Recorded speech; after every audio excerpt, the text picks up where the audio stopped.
अस्सलाम वालेकुम प्यारे बच्चों। अगर आपको कमर और जोड़ों का दर्द बार बार परेशान करता है तो आज का ये नुस्खा आपके लिए है। आजकल अक्सर खवाती को कमर में दर्द, जोड़ों में सख्ती, उठने बैठने में तकलीफ और थक महसूस होती है। बोने हुए चने 1 प्याली, कमरकस आधा चम्मच, कीकर की गूंद आधा चम्मच, आंबा हल्दी 2 चुटकी। ये तमाम चीजें कुदरती हैं और आपको आसानी से मिल जाती हैं। ध्यान रखें कि अज्जा साफ और मयारी हों। इन सब अज्जा को अच्छी तरह ग्राइंडर में पीस कर बारीक पाउडर बना लें। फिर इसे किसी साफ शीशे के बर्तन में महफूज कर लें।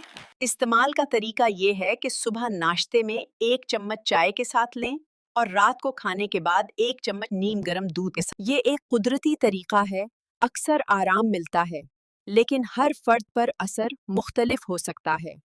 अगर वीडियो को लाइक और शेयर करके दूसरों तक जरूर पहुंचाएं। अगर कोई सवाल हो तो कमेंट में जरूर पूछें। दादी अम्मा की सपोर्ट स्टार के साथ करें।